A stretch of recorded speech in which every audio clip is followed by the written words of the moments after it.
चलो देखते हैं। देखो आज हम लोग देखेंगे सेलों का श्रेणी क्रम संयोजन क्या होता है। देखो इसमें श्रेणी क्रम का मतलब है सेलों को हम लोग सीरीज में जोड़ देंगे। कितना सेल जोड़ना है? जितना मन करे आपका, जितना जरूरत हो, 2 cell, 10 cell, 20 cell, n cell. मान लेते हैं इस सर्किट में एन सेल हैं जिनका विद्युत वाहक बल ई है और आंतरिक प्रतिरोध क्या है। और आप जानते हो अगर चाहे सेल हो चाहे बैटरी हो, जो वैद्युत धारा है किधर से किधर बहती है?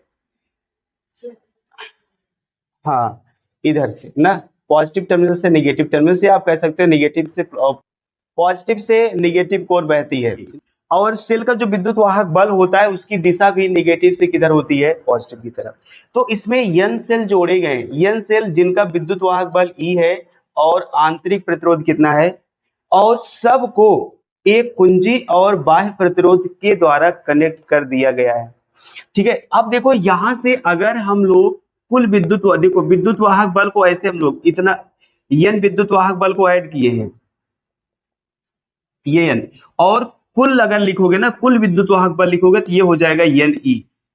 और आंतरिक प्रतिरोध की बात हो रही है तो आंतरिक प्रतिरोध भी कितना है? अगर एन सेल है तो आंतरिक प्रतिरोध भी कितना होगा? एन होगा। और कुल आंतरिक प्रतिरोध कितना हो जाएगा? N R. ठीक है, ये तो अब यहां से हम लोग देखो लिखेंगे नहीं, आप बताओगे सर कि एक परिपथ है जिसमें एन सेलें श्रेणी क्रम में जुड़ी हुई हैं जिनका विद्युत वाहक बल ई है और आंतरिक प्रतिरोध कितना है। ये एक यह एक बाह्य प्रतिरोध कैपिटल आर से जुड़े हैं। ठीक है, तो हम लोग लिखेंगे कुल विद्युत वाहक बल। ठीक है, कुल विद्युत वाहक बल,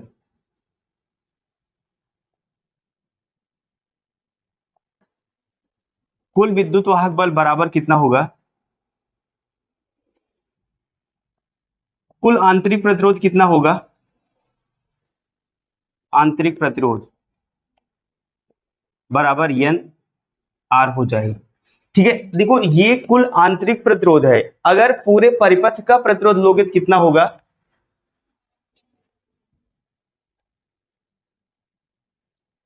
परिपथ का कुल प्रतिरोध, देखो ये तो ये कुल आंतरिक प्रतिरोध है, बाहर प्रतिरोध ये दिख रहा है, तो आप लिखोगे n R plus capital R. ठीक है, अब ये देख लो कि इस परिपथ में कितनी धारा जा रही है। ठीक है, तो आप लिखोगे विद्युत धारा या प्रवाहित धारा। प्रवाहित धारा ओम के नियम से लिखोगे, आई बराबर क्या लिखोगे? कुल विद्युत वाहक बल और बटे कुल प्रतिरोध। कुल मतलब परिपथ का प्रतिरोध होगा, तो आई बराबर कितना होगा? कुल विद्युत वाहक बल कितना है? एन ई, और कुल प्रतिरोध कितना है? एन आर प्लस, कल यहां तक किए थे ना। अब देखो, अच्छा हम लोग सेलों को श्रेणी क्रम या समांतर क्रम क्यों जोड़ते हैं? क्या जरूरत है? बताओगे? देखो, चाहे श्रेणी क्रम हो चाहे समांतर क्रम हो चाहे जो क्रम हो, किसी भी परिपथ से या अधिक धारा प्राप्त करने के लिए हम लोग सेलों को चाहे समांतर क्रम हो चाहे श्रेणी क्रम हो जोड़ते हैं। बात समझ में आई? जैसे एक सेल से उतनी धारा नहीं प्राप्त कर सकते, अगर 10 सेल जोड़ देंगे तो ज्यादा धारा मिलेगा। तो धारा को अधिक प्राप्त करने के लिए सेलों को हम लोग समांतर श्रेणी क्रम में जोड़ते हैं। अब देखो यहां से कुछ कंडीशंस आती है। देखो जैसे मैं पहली कंडीशन बताता हूं, कंडीशन नंबर फर्स्ट, यदि मान लो इस कैपिटल आर का मान, इस कैपिटल आर का मान बहुत ज्यादा हो जाए, किससे? आंतरिक प्रतिरोध से। सपोज कर लो इस कैपिटल आर का मान मतलब बाह्य प्रतिरोध का मान आंतरिक प्रतिरोध की तुलना में बहुत ज्यादा होगा, तो क्या होगा? तो क्या होगा बताओ? आप इस एन आर को छोड़ सकते हो। जैसे उसमें हम लोग लंबाई वाला ले रहे थे कि अगर जो स्मॉल आर है ना बहुत ज्यादा हो जाए स्मॉल एल से, तो हम लोग हाँ उसको नगण्य मान सकते थे। जैसे वो भी मान लो, अगर ये मान लो बहुत कम है आंतरिक प्रतिरोध, मान लो आंतरिक प्रतिरोध मान लो बहुत कम है, ये बहुत ज्यादा है, तो आप आंतरिक प्रतिरोध को छोड़ सकते हो ना। तो क्या करोगे? एन आर को नगण्य मान सकते हो, लेकिन जीरो नहीं होगा, ये ध्यान दीजिएगा, नगण्य मान सकते हैं। तो क्या होगा? देखो यहां ये आपका नगण्य हो जाएगा। ठीक है, तो ये I बराबर आपको मिलेगा एन ई अपान में कितना होगा कैपिटल आर। देखो ये नगण्य का मतलब ये जीरो होगा, एकदम एग्जैक्ट जीरो के बराबर नहीं होगा, इसको आप छोड़ सकते हो, कुल मिला के ये छोड़ दोगे, एन ई अपान में कितना बचेगा आर। इसको लिखने का जो तरीका है ये आप ऐसे लिख सकते हो, एन ई अपान में कैपिटल आर। देखो ये जो आई है एन ई अपान सॉरी ई अपान में आर है, ये एक सेल के द्वारा प्राप्त धारा है। ये मैं इसको लिख दे रहा हूं, ये एक सेल के द्वारा, एक सेल से प्राप्त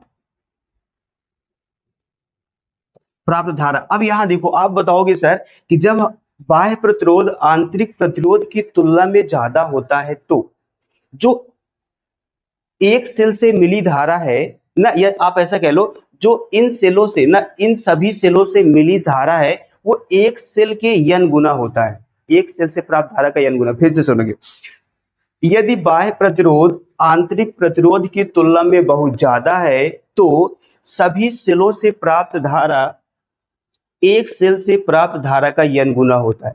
इसका मतलब नहीं समझे, इसका मतलब ये है कि अगर आप एक सेल लोगे तो आपको एक गुना धारा मिलेगा, आप दो सेल तो दो गुना, तीन सेल तीन गुना, चार सेल चार गुना, पांच सेल पांच गुना, ऐसा होगा। अगर 10 सेल अगर लगाओगे श्रेणी क्रम में तो आपको कितना होगा 10 गुना धारा। तो अगर हमें 10 सेल जोड़ने से 10 गुना धारा मिल रही है तो लाभ थोड़ा बहुत होगा कि नहीं होगा। ठीक है, तो ये इसी को हम लिख रहे हैं। तो यहां पर यदि यदि बाह्य प्रतिरोध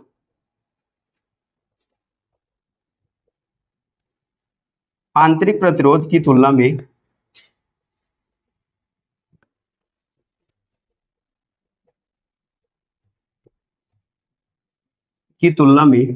बहुत ज्यादा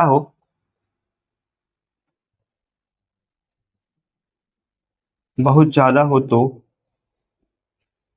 तो इन सेलों से प्राप्त धारा एक सेल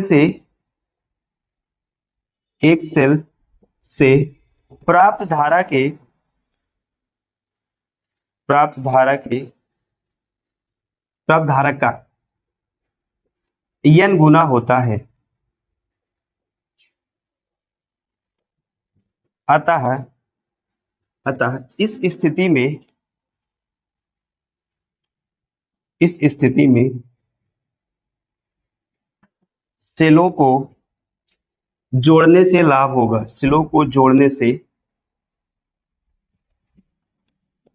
लाभ होगा। ठीक है, यहां तक लिखो। उसके बाद मैं दूसरी कंडीशन लिखूं। देखो बालक, अब की बार हम लोग क्या किए थे, ये कैपिटल आर को बहुत ज्यादा बताए थे इस एन आर से।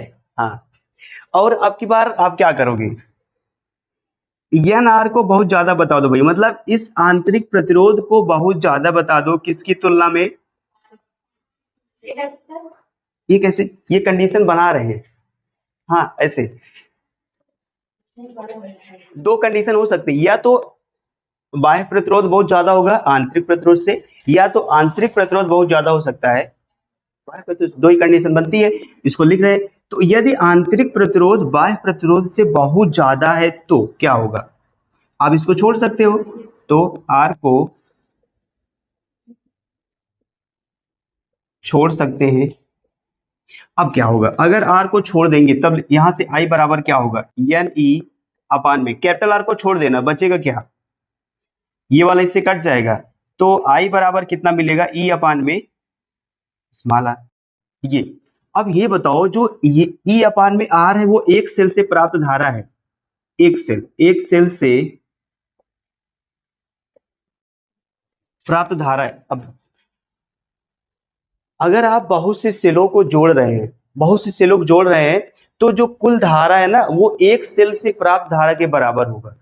जैसे आप 10 सेल लगा दिए तो 10 सेल से भी उतना ही धारा प्राप्त होगी जितना कि एक सेल से प्राप्त हो रहा है। तो कुछ लाभ है, कोई लाभ नहीं ना। हाँ, यही अपनी बात लिखना है। चलो लिखते हैं, यदि आंतरिक प्रतिरोध, हाँ हानि होगा, यदि आंतरिक प्रतिरोध बाह्य प्रतिरोध की तुलना में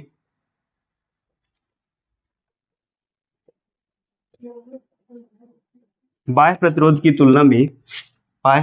तुलना में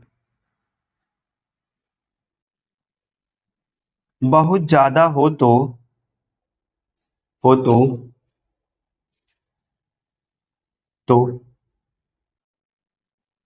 इन सेलों से प्राप्त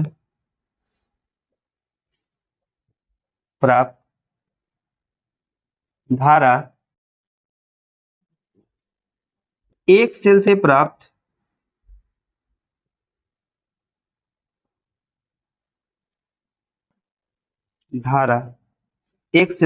धारा के बराबर होती है। अतः इस स्थिति में सेलों को जोड़ने से कोई लाभ नहीं है। अतः इस स्थिति में सेलों को जोड़ने से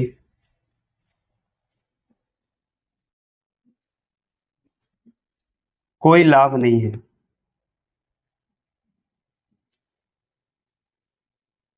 ठीक है, ये हो गई बात। ऐसा होता है।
बोल दिया जाए, लिखो। सेलों का ऐसा संयोजन जिसमें सभी सेलों के धन ध्रुव को एक बिंदु से तथा दूसरे सिरे को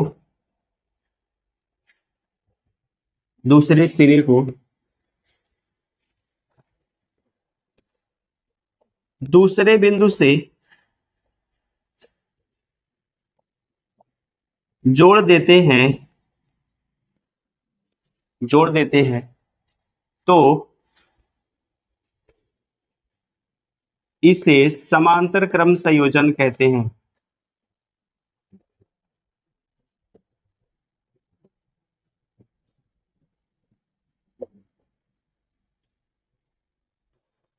इसमें धारा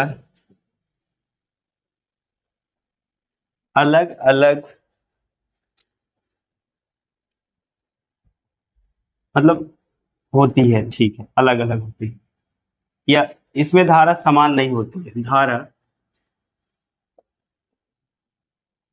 समान नहीं होती है। ठीक है, ये हो गया। माना n सेलें समांतर क्रम में जुड़ी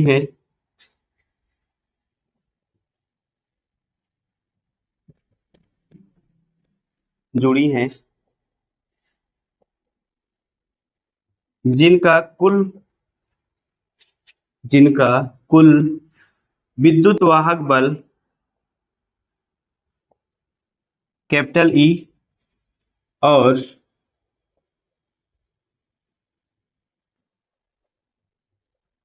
आंतरिक प्रतिरोध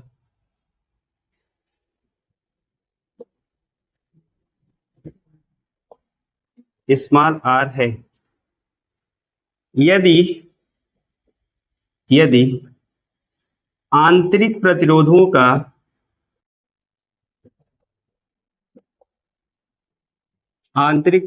का तुल्य प्रतिरोध तुल्य प्रतिरोध R1 हो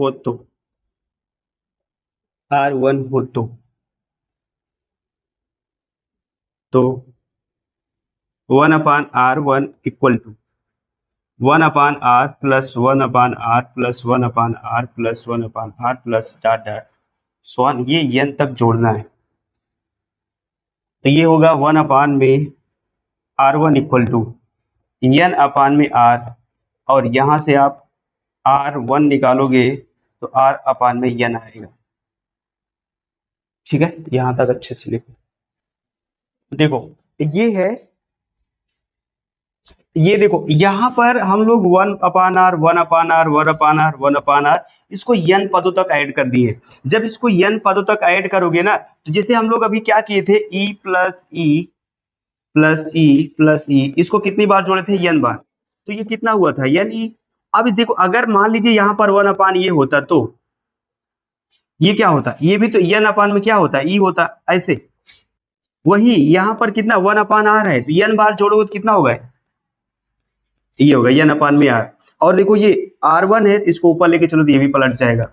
ये हो गया, ये था कुल आंतरिक अब देखो आंतरिक प्रतिरोध चेंज हुआ है। इसके पर जब श्रेणी क्रम में जोड़े थे तो NR था। अब की बार देखो कुल आंतरिक प्रतिरोध कितना है, R/n।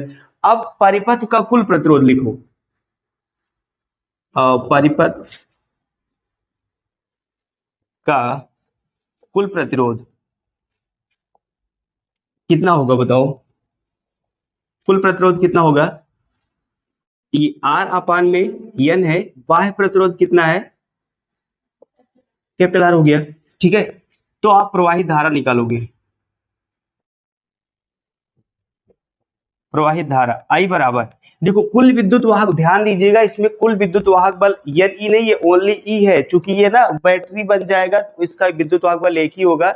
या आप ऐसा मान लो कि चूंकि समांतर क्रम है, समांतर क्रम में विद्युत वाहक बल समान होता है, इसलिए सभी सिलों का विद्युत वाहक बल कितना होगा, E होगा। ये गलती मत करना, नहीं पता लगा यहाँ भी n e कर दिया जाए। तो ये अब देखो यहाँ पर कुल विद्युत वाहक बल E हो गया, और कुल प्रतिरोध कितना है, ये R n प्लस कितना है R। इसको हल कर लेते हैं।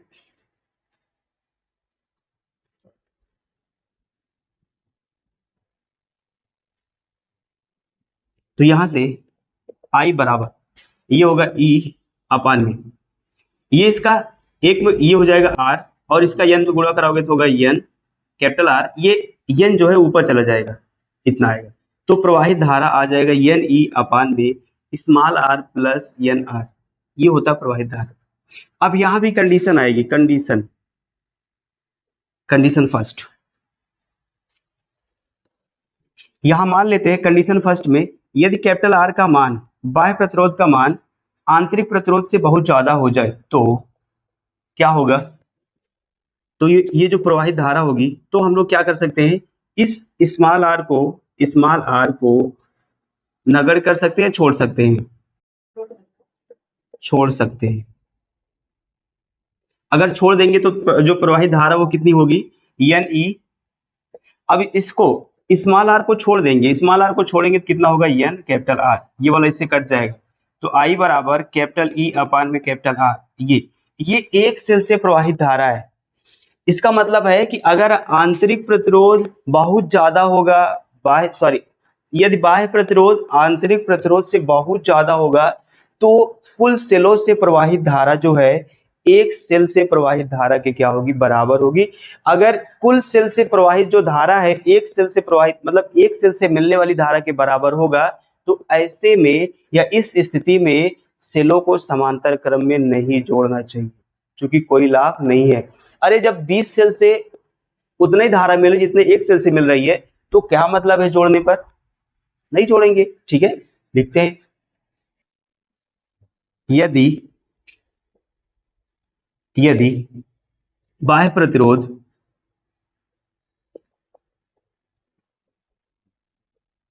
आंतरिक प्रतिरोध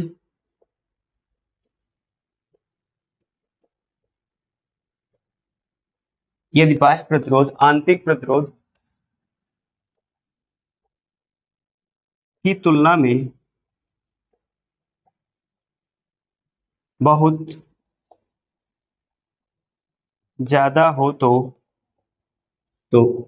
कुल सेलों से प्राप्त धारा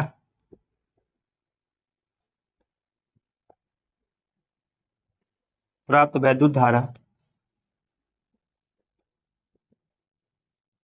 एक सेल से मिलने वाली धारा के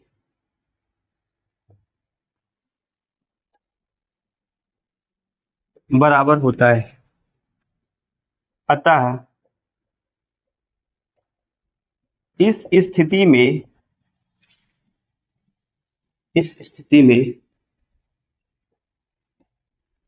सेलों को समांतर क्रम में जोड़ने से कोई लाभ नहीं है। ठीक, ये भी बात। आओ देखो, अभी तक हम लोग इसको ज्यादा कर दिए थे इससे, अब हम लोग क्या करेंगे, हाँ इसको ज्यादा कर देंगे इससे। अगर आंतरिक प्रतिरोध बहुत ज्यादा हो जाएगा बाह्य प्रतिरोध से, तो बाहर वाले को क्या कर सकते हैं, हाँ नगण्य कर सकते हैं। अगर ये नगण्य होगा तो आई बराबर क्या होगा, आई बराबर बताओ, ये नगण्य हो जाएगा ये, तो आई बराबर हमें मिलेगा एन ई स्मॉल आर, और इसको लिखोगे ना तो आई बराबर होगा एन ई अपान में स्मॉल आर। अब देखो ये क्या है, ये कुल धारा है, ये एक सेल से प्राप्त धारा होगी। तो जो एक सेल से प्राप्त धारा है, जो कुल धारा है वो एक सेल से प्राप्त धारा का n गुना है। कहने का मतलब 10 से लगाओगे 10 गुना, 20 लगाओगे 20 गुना, 100 लगाओगे 100 गुना, मतलब तो है ना, कुछ निकलता है। तो इस क्रम में हमें जोड़ने से लाभ होगा कब, जब आंतरिक प्रतिरोध बहुत ज्यादा होगा बाह्य प्रतिरोध की तुलना में, तो जितना से लगाओगे उतना गुना हमें धारा मिलेगी। तो लिख देते हैं, यदि आंतरिक प्रतिरोध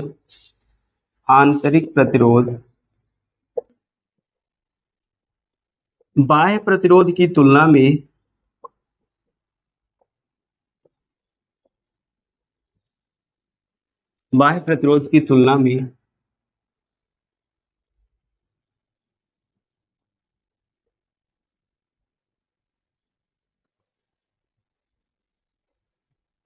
बहुत ज्यादा हो तो सभी सेलों से, तो लिखते तो इन सेलों से इन सेलों से मिलने वाली धारा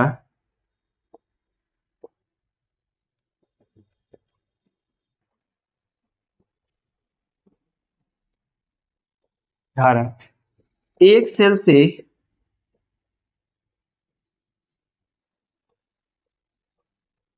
से मिलने वाली धारा का n गुना होता है।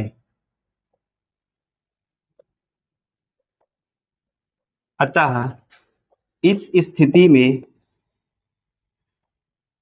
स्थिति का मतलब जान रहे हैं, इस R is very very greater than two capital R स्थिति में सेलों को समांतर क्रम में जोड़ना उचित होगा, या जो समांतर क्रम में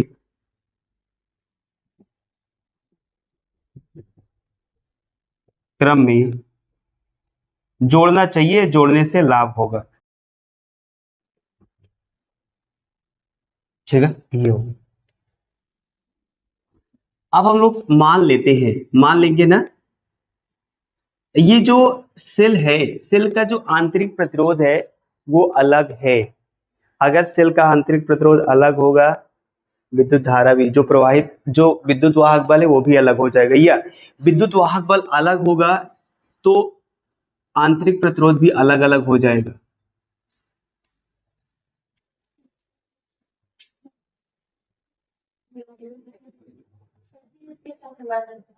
इसमें कुछ नहीं समान रहता।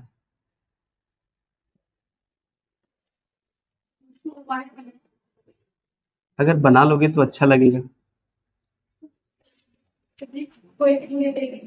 इसमें हेडिंग यही है, यदि यदि विद्युत वाहक बल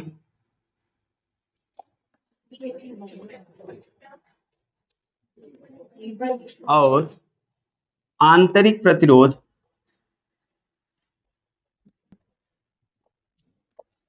अलग अलग हो या भिन्न भिन्न हो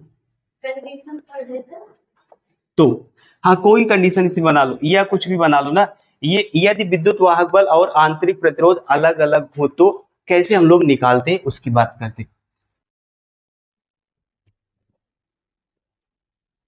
इसको आप ध्यान से समझोगे ना, समझ में बहुत अच्छे से आएगा। आप लोग बड़ा बना लो, ये उसमें दिख रहा है क्लियर क्या उसमें बनाना है, लिखो जल्दी से। बस यही बनाना है बस, और कुछ करना थोड़ी है। आप लोग बड़ा बना लो।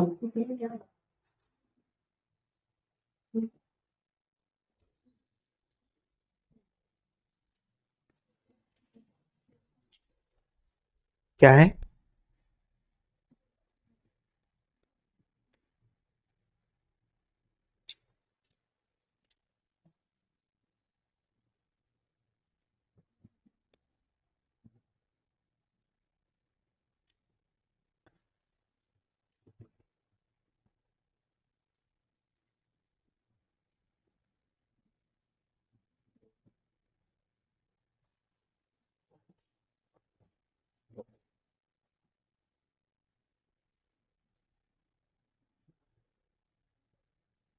लिख लिए?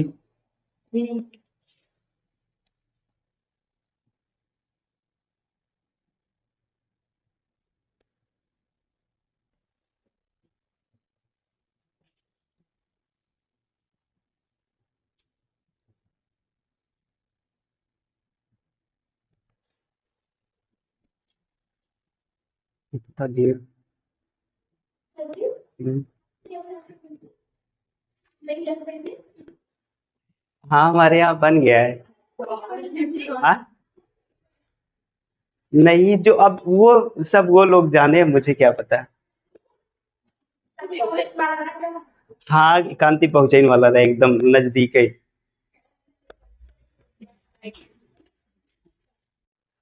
अरे कांति इनका बताओ कौन तरह पहुंच गए।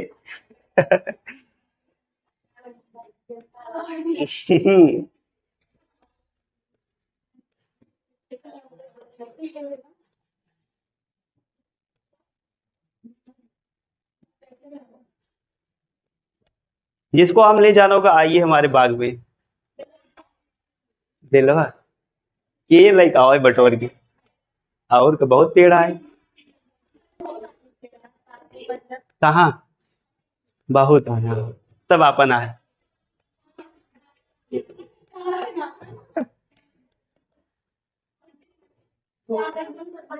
हाँ हाँ हाँ, वहां तो आप लोग खरीदेंगे ना, हमारे यहाँ फ्री ऑफ कॉस्ट। और का, हम लोग राजा आदमी हैं। हम सब कुछ है ना उमा।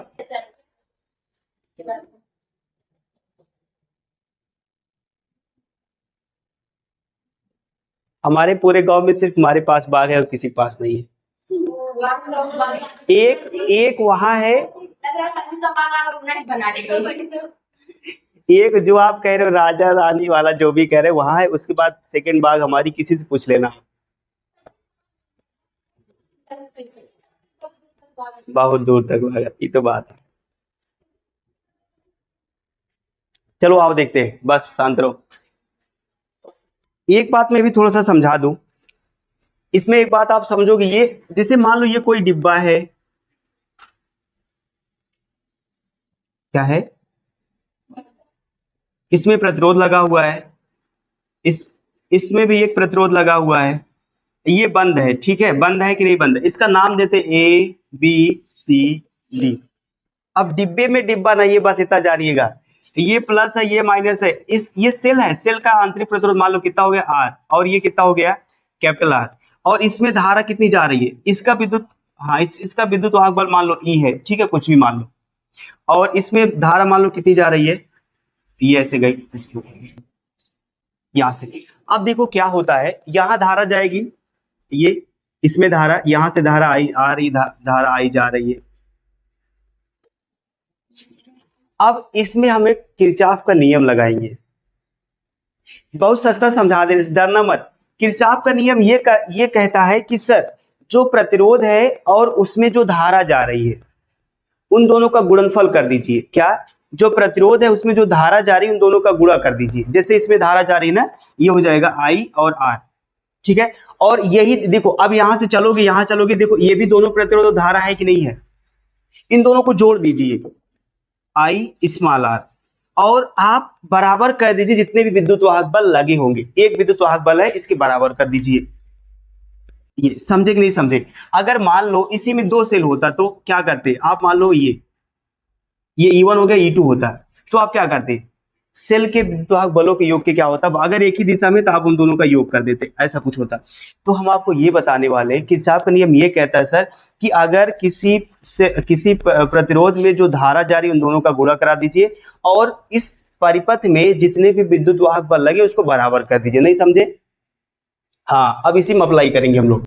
तो ये होगा, जैसे इसमें धारा आई जा रही थी और इस प्रतिरोध में भी धारा आई, दोनों को जोड़ दिए और बराबर किसके कर दी, विद्युत वाहक बल के, ठीक। ये इसको शॉर्ट में समझाते हैं। इसमें क्या, देखो ये परिपथ है, देखो तीन सेल जुड़े हुए हैं। अब मान लीजिए कि इसमें बहुत सेल जुड़े हुए हैं ना, जिनका E1 R1 E2 R2 E3 R3 है, और बाह्य प्रतिरोध इतना है, और सब में धारा I1 I2 ये सब ऐसा बह रहा है। तो ये कंडीशन तीसरी है ना, ये तीसरी होगी कि दूसरी है, तीसरी है। यदि विद्युत वाहक बल और आंतरिक प्रतिरोध अलग अलग होंगे तो कैसे निकालोगे? तो हम लोग इसमें हमें 2-3 तो डिब्बा मिलेगा। क्या डिब्बा मिलेगा? 3 डिब्बा मिलेगा, 2। इसको बंद कर लोगे, देखो एक डिब्बा मिला, हो गया कि नहीं हो गया? इसको हटा दो, अब देखो इसको बंद कर लो, एक डिब्बा मिला, इसको बंद कर लो, एक डिब्बा, मतलब 3 डिब्बा मिलेगा। और इसी तरह से अगर और प्रतिरोध जोड़ोगे, मतलब और सेल जोड़ोगे तो और डिब्बा मिलेगा। तो जो किरचॉफ का नियम है ना, वो बंद पास के लिए, मतलब बंद डिब्बे के लिए लगता है। तो ये हमारे पास 2-3 डिब्बा भी है। इसमें लिखेंगे कुछ नहीं, सीधा लगाएंगे किरचॉफ के द्वितीय नियम से, मैं समझाऊंगा आपको।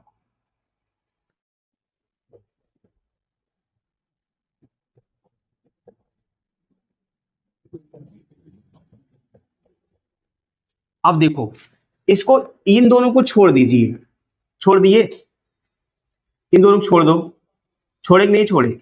अब हमारे, अच्छा, किरचॉफ के नियम से देखो, यहां से देखो जो डिब्बा शुरू होगा कहां से कहां तक जाएगा, देखो ए डी सी बी और E1 और ये वाला बनेगा ना, ये पूरा डिब्बा हो जाएगा। देखो डिब्बे का नाम ले रहा हूं, से ए डी सी और क्या होगा बी E1 और हो जाएगा क्या ए में। इसमें क्या होगा, देखो अब अगर आप ऐसे चले आओगे तो इसमें धारा बताओ कितनी जा रही है, इसमें धारा आई, इसमें इधर धारा आई जा रही है। तो संगत ये ना, प्रतिरोध में बहने वाली धारा, तो इन दोनों का गुणा होगा, तो स्मॉल आई कैपिटल आर। अब जैसे ऐसे चले आओगे, ऐसे सीधा सीधा आओगे, सीधा सीधा देखो इसमें I1 आ गई धारा, I1 और ये क्या है, तो प्लस करोगे I1 और R1। अब देखो इस डिब्बे में इसको हटा दीजिए, इस डिब्बे में कितना विद्युत वाहक बल है, एक, तो बराबर इसके हो जाएगा E1 के, ठीक है। इसी प्रकार यहां से एक चीज निकाल दिया जाए, I1 का मान निकाल लो, I1 बराबर होगा, ये उधर जाएगा E1 minus I R upon में, और ये हो जाएगा आर, ठीक। ये I1 का मान आ गया। इसी प्रकार अब ये ऊपर वाला डिब्बा छोड़ दो, अब बताओ A B C B E2 A, A D C B E two A में। अब बताओ ये वाला परिपथ तो सेम ही है, मतलब I1 sorry I R plus कितना होगा I2 R2, विद्युत वाहक बल कितना है E2। यहां से I2 निकालोगे तो कितना होगा,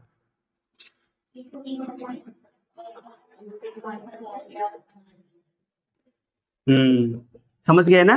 देखो यहां से ये उधर जाएगा तो माइनस हो जाएगा, ये R2 डिवाइड में आ जाएगा। अच्छा ये देखो जब धारा निकाले, जब जब मतलब पहले बंद पास की ना, इस डिब्बे के लिए धारा निकाले तो इतनी आई, और इस डिब्बे के लिए निकाले देखो E1 आई आर अपान में R1। देखो चेंज क्या क्या हो रहा है, E1 R1 E2 R2 ये दोनों सेम है। तो अगर अब इसी तरह से तीसरे डिब्बे के लिए निकाले तो तीसरे के लिए तो क्या होगा I3 बराबर क्या होगा E3, ये तो सेम है ना, अपान में क्या होगा R3 हो जाएगा। अच्छा ये तीनों सेलों में प्रवाहित धारा, अब कुल धारा लिखते हैं। मान लेते हैं जो कुल धारा है वो स्मॉल आई है, बराबर किसके हो जाएगा I1 I2 I3। अब यहां रख दोगे I बराबर I1 की वैल्यू रख दो, E1 minus I R upon में क्या होगा, और इसके बाद क्या होगा,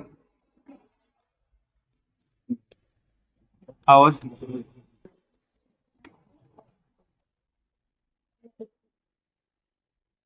ये हो जाएगा।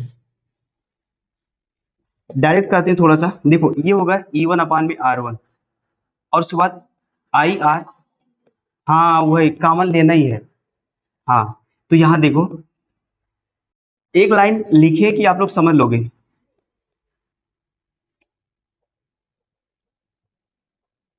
अलग अलग कर रहे हैं।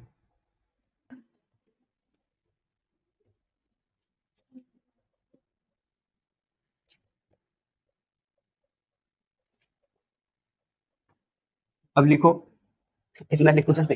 अब देखो इसमें क्या है, E1 अपान R1 E2 अपान R2 E2 E3 अपान R3 एक साथ कर लो। I बराबर E1 अपान में R1 प्लस E2 अपान में R2 प्लस E3 अपान में R3। अब यहां से एक चीज और करते हैं, क्या करते हैं, आई आर देखो इसमें भी है, इसमें भी है, इसमें भी कॉमन करते हैं और माइनस के साथ कॉमन करते हैं। नहीं कहाँ मजा लिए को, नहीं अब आप गलत बोल दोगे, मेरे बच्चे गलत बोलेंगे, ऐसा हो सकता है। 1/R1 R3 एक ही हो गया। ठीक अब क्या किया जाए, कुछ जुगाड़ बताओ। हाँ इसको इस पार लेके आओ, यहां पर इसको ना इस पार लेके चले आओ, ये पूरा सिस्टम इधर आएगा क्या होगा प्लस आई आर, और ये 1/R1 1/R2 1/R3 बराबर ये है E1/R1 प्लस E2/R2 E3/R3, ये हो गया। अच्छा ये अब देखो यहाँ से आई कॉमन मिलेगा आपको, आई यहाँ से कॉमन मिलेगा तो 1, ठीक है, यहाँ से हो जाएगा R, तो ये होगा 1/R1 plus 1/R2 plus 1/R3, ये बराबर होगा E1 अपान में कितना होगा R1 प्लस E2 अपान में R2 प्लस E3 अपान में R3। तो यहां से I बराबर निकालोगे तो कितना होगा E1 अपान में R1 प्लस E2 अपान में R2 प्लस E3 अपान में R3, पूरे बटे में ये चला आएगा 1 plus R 1/R1 1/R2 1/R3। ये होता है अगर तीन सेल जुड़े हुए हैं तो और उनका विद्युत वाहक बल और आंतरिक प्रतिरोध अलग अलग है तो ये होती है प्रवाहित धारा। अगर n सेल जुड़े हैं